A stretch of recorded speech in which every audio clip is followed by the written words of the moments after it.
Hello there guys, and welcome to another edition of Star Wars Comics, and today I want you guys to join me on a rebellious adventure. You see, right after Luke successfully managed to blow up the Death Star, the rebellion of course had to evacuate since their location on Yavin 4 was now fully discovered. They were most definitely on the run and trying by any means to determine a new location for their secret base. An immediate battle is ensued. The Empire is desperately trying to stop the rebels from escaping their grasp once again. Their time was running out. Han and Luke were desperately trying to buy time for Mothma and Leia to determine their next move. They had decided Rendezvous Point C, which was the location that would send you to Baron Fa. They successfully evaded the Empire, and they would be safe there to resume the discussion about what they will do next. Now back to the issue at hand. They had to find a new location for their secret base. Leia threw out a couple of possibilities, which Mothma immediately refused. Suddenly it clicked for Leia. She would take them to the planet Crate. This shocked Mothma since Crate was a dead planet. However, Leia insisted in the contrary. This would be a good thing.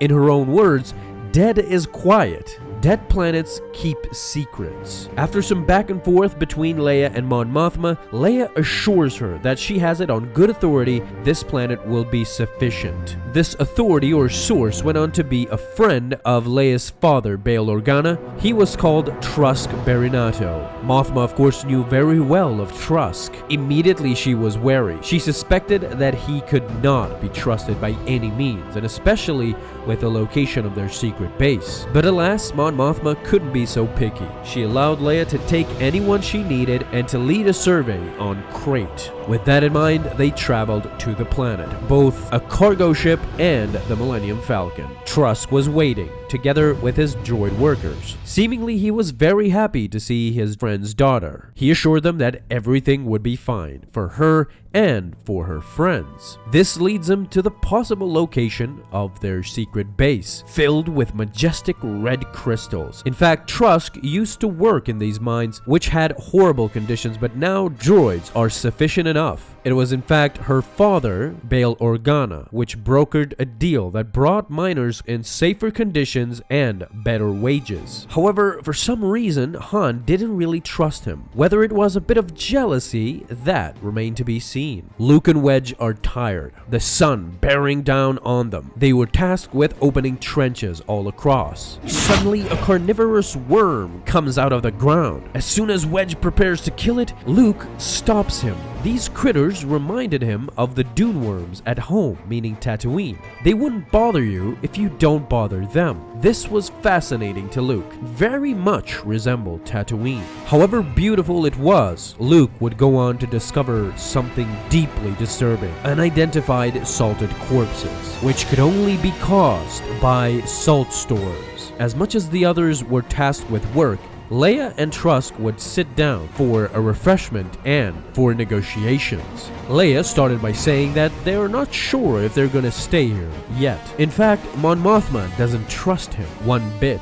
They knew that Trusk had a relationship with the Empire, as well as a squad of stormtroopers waiting for his signal. Han was shocked. Why wouldn't Leia tell them this? Leia still believed. Given the opportunity, Trusk will help them. If my father saw the good in him, then she does too. The question remained, what will be Trusk's next move? Leia would leave Trusk speechless. Han, infuriated that even knowing so, Leia led them into a trap. Now Luke joins them. He is informing them of the dangers of the salt storms and that there is one coming right now. Suddenly, they stop. A shuttle is approaching. It looks as if Trusk had already made up his mind. The Empire was coming. Now they had to run. They had no more time. It was Sergeant Creel, leader of the Scar Squadron, the one personally trained in lightsaber combat by none other than Darth Vader. They were coming for the rebels. Using the vehicles that were in front of them, they used them to battle one another, Chewie shooting one of the stormtroopers. However, Luke wasn't about to escape.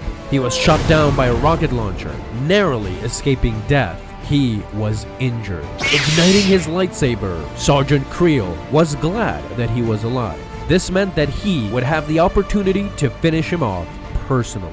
Luke had a lightsaber of his own, a blue one, his father's, Anakin Skywalker. The rest were trying to escape. As they reached the Millennium Falcon, they were attacked by the droids of Trusk. They had ruined everything. Trusk had a plan, and now it was in jeopardy. She was just like her father. In his mind, Leia and her father dared men to do worse. A farm boy against a sergeant of the Empire trained by Darth Vader himself. As they were dueling, however, slowly the critters came out of the ground. Luke was holding him as much as he could, but Creel was in grave danger, even though he didn't realize it just yet. Since the critters recognized Luke from before, seemingly they considered him a friend. They went straight for Creel. Wrapping around him, Creel was disabled. Luke went on to destroy his green lightsaber. His last words to Creel was, "If you come at a farm boy, well, you reap what you sow." We cut to Trusk, holding the princess and the rest captive. Han, as charming as he was talkative. He was in fact distracting Trusk until he pulled out his blaster, but he was shot beforehand. Trusk was a Kitane. He had excellent peripheral vision. Han went down. He was really injured. Leia ran at his side. The princess knew her next move. She grabbed Han's blaster and suddenly shot Trusk with his blaster out of his hand. Now, the day was finally saved. Luke and the others came along. The Scar Squadron managed to limp away with their lives, but they had to move very quickly. The storm was coming. As they left, Leia confirmed with Mon Mothma. She in fact said that she was right. Crate was not a viable place, and nor was Trusk Barinato. With luck, the days of them running would be soon over. If not Crate, then the rebels will find hope wherever they can. Hope remained, especially for Luke. A small life now, but trying to make a big difference in the future. And boy, did he really. His impact would be felt really soon. But with this, we end the issue of Storms of Crate. A great backstory to The Last Jedi, just a tidbit of what was about to come. With that being said, what do you guys think about this comic, and what are your suggestions for the others? Leave them down below in the comments. If you actually enjoyed this video, then please leave a like down below. This way I can moderate my videos through your suggestions and your likeness. So thank you guys again for stopping by and supporting the channel. I really appreciate it, and before you go, may the Force be with you always.